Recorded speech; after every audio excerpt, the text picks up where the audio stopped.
అందరికీ నమస్కారం. నేను మీ జగన్మోహిని.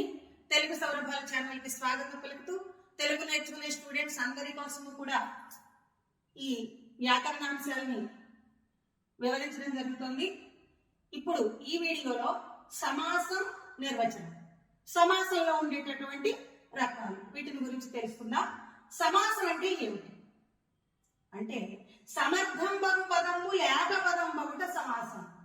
సమర్థం బహు పదంబులు అంటే అర్థవంతమైన పదాలు కలిసి రెండు గాని అంతకంటే ఎక్కువ గాని ఆ ఏర్పడిన విధానాన్ని బట్టి ఒక్కొక్క సమాసానికి ఒక్కొక్క పేరు ఉంది. మళ్ళీ ఏ ఏ సమాసాలు ఏ ఏ పేర్లతో పిలువబడతాయి అనేది ఒక్కొక్క సమాసాన్ని ఒక్కొక్క వీడియో ద్వారా మనం తెలుసుకుందాం. అర్థవంతమైన పదాలు కలిసి ఏకపదంగా చెప్పబడితే దాన్ని సమాసము అంటారు. ఇది నిర్వచనం. సమర్థం బహు పదములు ఏకపదం బహుట సమాసము అనబడును. సమాస పదంలో సమాస పదం ఇవ్వబడిన పదము సమాస పదం. అందులో మొదటి పదాన్ని పూర్వ పదము అని అంటారు, రెండవ పదాన్ని ఉత్తర పదము అని అంటారు. విగ్రహవాక్యం అంటే ఏమిటి? సమాస పదాల యొక్క అర్థాన్ని తెలిపే పదాన్ని విగ్రహవాక్యము అని అంటారు. ఆ ఇవ్వబడిన సమాస పదానికి అర్థాన్ని చెప్పడాన్నే విగ్రహవాక్యం అని పిలుస్తారు. సమాసంలో ఉండే రకాలు ద్వంద్వ సమాసం, ద్విగు సమాసం, తత్పురుష సమాసం, కర్మధారయ సమాసం, బహువ్రీహి సమాసం, అవ్యయీభావ సమాసాలు. ఇలా ఇన్ని రకాలుగా సమాసాల్ని మన భాషలో విభజించడం జరిగింది. గుర్తుపెట్టుకోవాలి, సమాసాలు, సమోసాలు కాదు, సమాసాలు. రైట్. ఇప్పుడు ఇందులో మొదటిదైనటువంటి ద్వంద్వ సమాసం నిర్వచనం. అసలు ద్వంద్వ సమాసం అంటే ఏమిటి? ద్వయము, ద్వంద్వము. ద్వంద్వము అంటే రెండు అని అర్థం. ఉభయ పదార్థ ప్రధానము ద్వంద్వము. రెండు పదాలు కూడా సమానమైన ప్రాతినిధ్యాన్ని కలిగి ఉండే పదాలైనట్లయితే అటువంటి సమాసాన్ని ద్వంద్వ సమాసము అని అంటారు. ఇంకోలా కూడా చెప్పొచ్చు. రెండు గాని అంతకంటే ఎక్కువ గాని నామవాచకాలతో ఏర్పడే సమాసాన్ని ద్వంద్వ సమాసం అంటారు. ఎవరిని మీరు ద్వయం అంటే రెండే అన్నారు కదా, మరి రెండు గాని అంతకంటే ఎక్కువ అంటున్నారు. ఎక్కువైతే దానికి మళ్ళీ వేరే పేరు ఉందన్నమాట. ఎలాగని ఇప్పుడు చూడండి, ఇక్కడ ఉదాహరణ అన్నదమ్ములు, అన్నయ్యును తమ్ముడును, ఇది విగ్రహవాక్యం.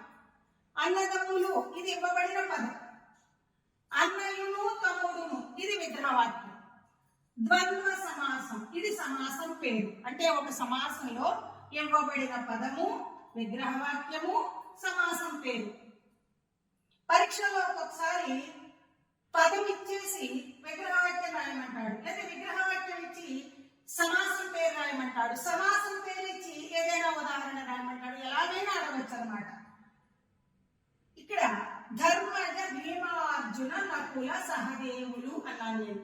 మొదటి దానిలో అన్నదమ్ములు అనే అన్నాం, అంటే అన్నయ్యను తమ్ముడును. అక్కడ రెండు పదాలనే వాడాం. ఇందులో చూడండి, ధర్మజ భీమార్జున నకుల సహదేవుడు. ధర్మరాజు, భీముడు, అర్జునుడు, నకులుడు, సహదేవుడు. ఇక్కడ మనం 5 పేర్లు చెప్పాం. దీన్ని ఏమంటాం? బహుపద ద్వంద్వ సమాసము.